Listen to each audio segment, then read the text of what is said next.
شروع کرتا ہوں اللہ کے نام سے جو بڑا مہربان نہایت رحم کرنے والا ہے۔ جب حضرت امام حسین علیہ السلام میدان کربلا میں جانے سے پہلے پاک مستورات کو صبر کی تلقین کرنے اور انہیں دلاسا دینے میں مصروف تھے تو عین اس وقت ایک ملعون میدان میں آیا۔ یہ روسائے شام میں سے ایک تھا۔ اس ملعون کا نام تمیم بن قحطبہ طائی شامی تھا۔ یہ ملعون پورے ملک شام کے پہلوانوں میں ناقابل شکست مانا جاتا تھا اور یہ فرعون شام کا تنخواہ دار پہلوان تھا۔ شام کے لوگ اس کا نام سن کر کانپ جاتے تھے۔ اس ملعون کو اپنے فن اور طاقت پر بہت ناز تھا۔ اس نے ایک آہنی خود سر پر پہنا ہوا تھا جو خالص فولادی کا تھا اور اس کے اوپر ایک پتھر جڑا ہوا تھا، یعنی اس کے سر کے دفاع کے لیے خود کے اوپر والے حصے پر ایک بڑے سائز کا پتھر فٹ تھا تاکہ کوئی ضرب عمر راس لگائے تو تلوار کو پتھر روک لے۔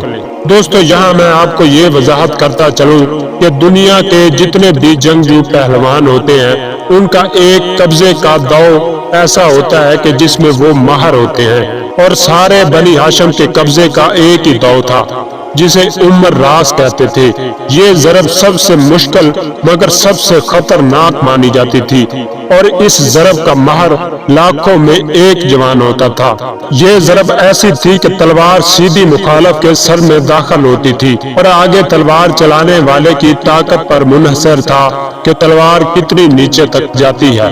اس ضرب عمر راس کے ماہرین میں سے ایک عمر بن عبد ود ملعون بھی تھا۔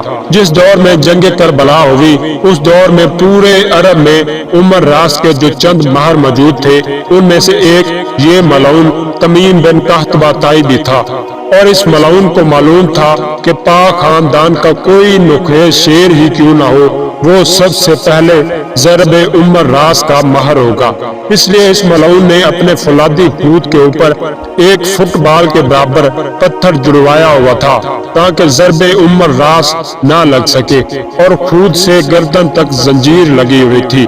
یہ زنجیر اس لیے لگائے جاتے تھے کہ اگر تلوار کا وار گردن پر ہو تو یہ زنجیر اسے روک لے۔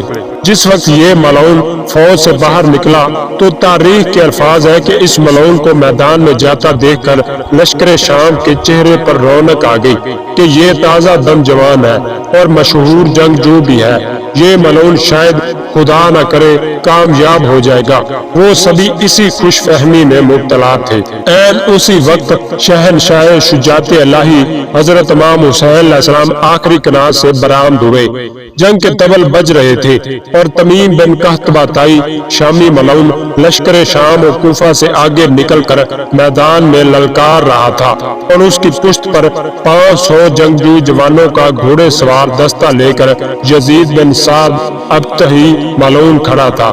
یہ ملعون کفار مدینہ کا بہت بڑا جوان شمار ہوتا تھا، جس کے بارے میں مورخین کہتے ہیں کہ یہ مدینہ کے نام نہاد مسلمانوں میں اس کی شجاعت کا ڈنکا بجتا تھا۔ یہ ملعون خصوصی طور پر حضرت امام حسین علیہ السلام کے انداز جنگ کو دیکھنا چاہتا تھا، کیونکہ یہ خود بھی ان کے ساتھ لڑنے کا ارادہ رکھتا تھا۔ جس وقت مولا حسین علیہ السلام اپنے خیام سے باہر آئے تو انہوں نے اپنے رہوار کو ایڑ لگائی، مرتجز پرواز کر کے ملعون کے سامنے آ کر رکا۔ تمیم بن قحطبہ ملعون نے طبل بجانے والوں کی طرف رخ کر کے ہاتھ سے اشارہ کیا، جس کا مطلب تھا کہ 1 منٹ تک تم خاموش ہو جاؤ۔ اس کے بعد اس ملعون نے جگر خراش آواز کے ساتھ بکواس کرنا شروع کی اور کہا کہ اے فرزند رسول صلی اللہ علیہ وسلم، آپ نے اب خصومت اور دلیری کیا دکھانا ہے کہ اب تو تمہارا کوئی بھی باقی نہیں رہا۔ اے شہنشاہ کربلا، ہماری تمہاری دشمنی ایسی ہے جو کبھی ختم ہونے والی نہیں ہے۔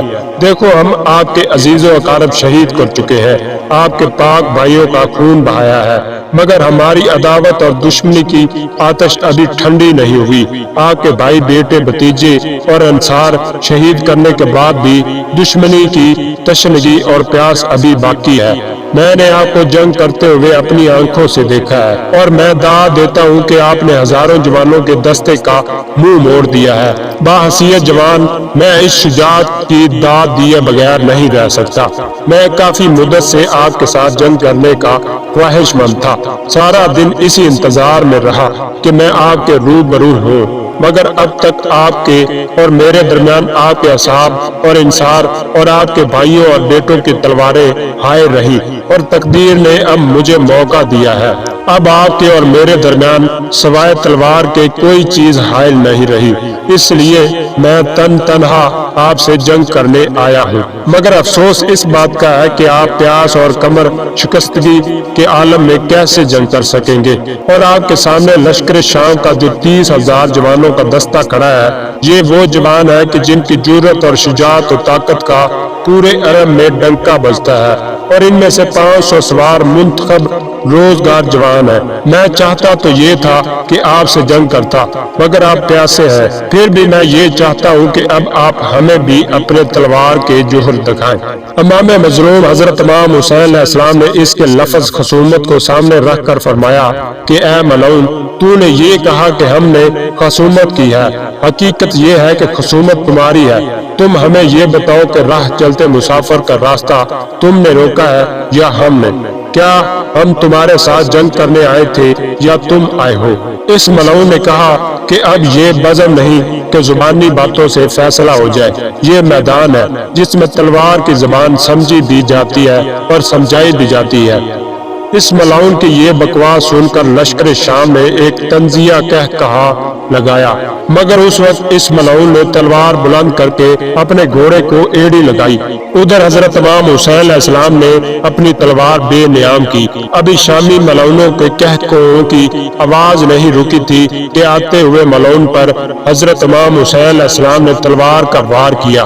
جس وقت تلوار خود کی زنجیروں سے ٹکرائی تو قیامت خیز گونج اٹھی، جس سے میدان میں ایک دل دہلا دینے والی کڑک پیدا ہوئی۔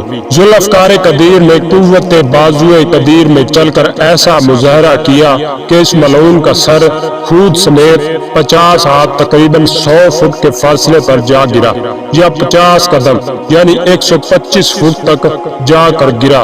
یہ ایسی ضرب تھی کہ سارا لشکر بدحواس ہو کر دوڑا۔ جس وقت 500 گھوڑے بدحواس ہو کر دوڑے تو اس وقت یزید ابن سعد ملعون، جو مدینہ کے جنگجو جوانوں کا سردار کہلاتا تھا، یہ گھوڑا دوڑا کر ان دوڑتے ہوئے گھوڑوں کے سامنے آیا اور پکار کر کہا کہ تمہیں شرم نہیں آتی، تم فارسان میدان ہو، سامنے ایک زخمی مظلوم ہے، دوڑتے کیوں ہو؟ اس ملعون کی آواز کسی نے نہیں سنی، بلکہ گھوڑے دوڑا کر اپنی فوج میں آ کھڑے ہوئے۔ یہ ملعون اپنا گھوڑا لے کر حضرت امام حسین علیہ السلام کے سامنے آیا اور آتے ہی اپنی بہادری کے گھمنڈ میں تلوار کا وار کیا، تو مولا حسین علیہ السلام نے آتی ہوئی تلوار پر ذوالفقار کا وار کیا۔ اس ملعون کی تلوار 2 ٹکڑوں میں تقسیم ہو کر نیچے گری۔ ابھی یہ سوچ ہی رہا تھا کہ کیا ہو گیا ہے کہ عین اسی وقت امام مظلوم حضرت امام حسین علیہ السلام نے نعرہ تکبیر کی آواز کی گونج میں ضرب عمر راس لگائی۔ اس ملعون کا جسم دوڑتے ہوئے گھوڑے سے آدھا دائیں گرا اور آدھا بائیں جانب گرا۔ تو اس وقت شمر ذوالجوشن ملعون نے پکار کر کہا کہ او بدبخت قوم، تمہیں معلوم نہیں کہ تم علی شیر خدا کے لخت جگر کے ساتھ جنگ کر رہے ہو، تمہارا شجاعت الہی کے ساتھ مقابلہ ہے، ایک ایک کر کے جاؤ گے تو پوری کائنات کے انسان ختم ہو جائیں گے، مگر ان کی ذوالفقار کی رفتار میں بالکل کمی نہیں آئے گی، مل کر حملہ کرو۔ اس وقت شامی فوج کا ایک دستہ ابن سعد ملعون کے قریب آیا اور کہا کہ تو نے یہ کیسی شرط تسلیم کی ہے کہ ایک سے ایک جنگ کرے گا؟ اب یا تو بد عہدی کر یا پھر خود تنہا جا کر لڑ۔ اس وقت ملعون ابن سعد خفت اور شرمندگی سے اپنی داڑھی نوچنے لگا۔ یہ ملعون اپنی فوج کو روکتا رہا، مگر سارے لشکر نے مل کر حملہ کر دیا۔ اس وقت شہنشاہ کربلا نے اپنا مشہور ترین شعر پڑھا کہ فرماتے ہیں ذلت کی زندگی سے عزت کی شہادت بہتر ہے، اور ذلت کی زندگی جہنم کی بدترین ہلاکت سے 1000 درجے بہتر ہے۔ سلام ہو مولا حسین، آپ کی عظمت کو سلام۔